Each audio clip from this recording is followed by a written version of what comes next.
It's really kind of wild how much information is out there now. Yeah. It's like everyone's got a secret formula for a better life. More money. Yeah, peak productivity, and you've probably seen it too, trying to sort through it all, find what actually works. It's easy to get stuck in this loop.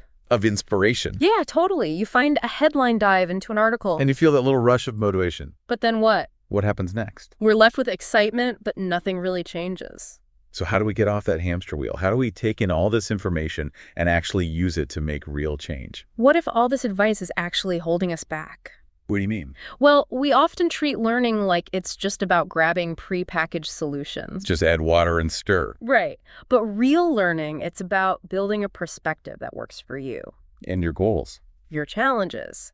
It's like trying to use someone else's map to get around a new city. You might end up somewhere. But it might not be where you wanted to go. So we need to stop blindly following advice. And start figuring out how to make it work for us. Sounds like we need to be a lot more critical. Exactly. We need to move past this copy-paste approach to growth. You mean just consuming and repeating ideas without really thinking about them? And whether they actually fit with your goals, it's a trap.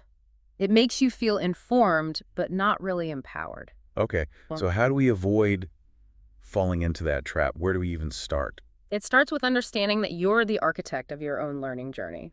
There's no single blueprint for success. That's why it's so important to be discerning, to question everything. Ask yourself, why does this advice work? Is it relevant to me right now? Does it play to my strengths?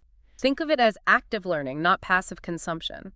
You're engaging with the material, really digging in. So it's not about rejecting every piece of advice. It's about being thoughtful, choosing carefully, and adapting it to your own situation. So instead of just absorbing information. Experiment. Take those ideas and try them out in your life. See what happens. You might be surprised at what works and what doesn't. This makes me think about all the productivity systems out there. Some people swear by them, but they don't work for everyone. It's about finding the right tools for you. And that requires you to challenge those assumptions, to look for those hidden angles. To think outside the box. There's that saying, there's nothing new under the sun, but there are new ways to see it. We need to constantly be on the lookout for fresh perspectives, those unconventional insights. We need to break free from the echo chamber. Seek depth over breadth. Instead of skimming over a bunch of ideas. Dive deep into the ones that really speak to you. Exactly. True mastery comes from focusing your energy, wrestling with complex ideas, and making them your own. It reminds me of how I approach reading. I used to try to read everything I could get my hands on. Now I realize it's more valuable to spend time with a few key books to really let the ideas sink in. It's about quality over quantity.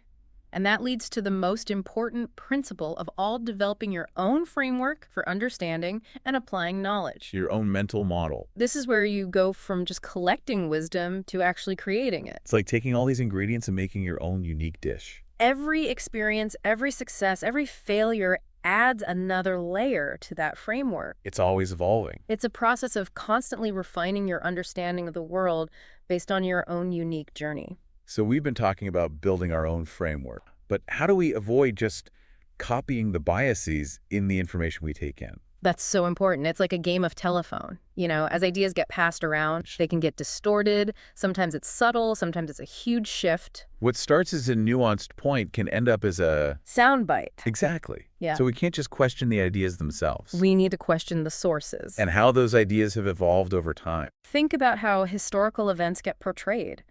The same event can be presented in totally different ways. Depending on who's telling the story. And what their agenda is. It's like a mosaic up close. You see the individual pieces, but step back. And a bigger picture comes into focus. We need both to really understand what we're looking at. We need to be aware of this potential for distortion. And not just in history, in all kinds of information. Marketing, political speeches, even scientific studies. They can be framed to hide the full picture. Exactly. So how do we develop that critical eye? How do we see through the spin and get to the truth? It takes practice, being willing to dig deeper. But how do we even know which sources to trust? There's so much out there. It feels impossible to know it's real. It's a constant process of evaluating and reevaluating. So what should we look for? Look for sources that actually present evidence, that admit their limitations, that engage with different points of view. Don't just accept something because it sounds good. or because it fits with what you already believe. It's so easy to fall into that trap. It is. This reminds me of how misinformation spreads online. An article with a catchy headline, Goes viral. regardless of whether it's true. We can't just passively absorb everything we see. We need to be discerning consumers of information. Be willing to verify claims, to double-check sources, to think critically about what we're reading and hearing. It's like being a detective. You have to follow the clues. Piece together the puzzle, separate fact from fiction. This brings us to an interesting idea that connects our learning process to nature. To nature. Think about how nature recycles energy. A leaf falls, it decomposes, And nourishes the soil. which then fuels new growth, So we can break down existing knowledge. and use it to create something new, something valuable, We're transforming what we've learned into something that's our own. something that reflects our own experiences and perspectives, It's like composting taking different inputs, breaking them down. and creating something fertile and new. Exactly. Think about Leonardo da Vinci. He was a master at blending knowledge from different fields. He saw connections that other people missed. He didn't just absorb information. He synthesized it. He transformed it. Into something groundbreaking. He was always pushing the boundaries. Not just repeating what came before. That's so inspiring. What's possible when we embrace this idea of transforming knowledge? This reminds us that learning isn't linear. It's not about following a set path. It's about forging your own way. Making your own connections, creating something original. So instead of asking, how can I apply this? We should ask, how can I evolve this? What can I bring to the table? How can I make this information mine? That's where the real magic happens. And anyone can do it. It doesn't matter what your background is or what you're an expert in. It's about recognizing that we all have something unique to offer. Our perspectives, our experiences, our insights. The ingredients for something new. Something that moves the conversation forward. Something that inspires others. The world needs more original voices, not just echoes. It needs people who question, who experiment, who create. This has been pretty abstract so far. I want to bring it back down to earth.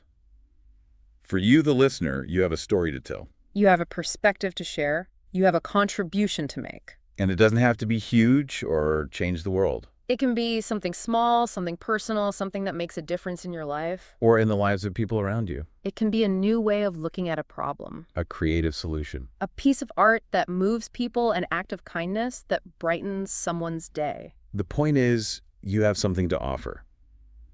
Don't underestimate your own voice. Your own perspective, your own ability to create.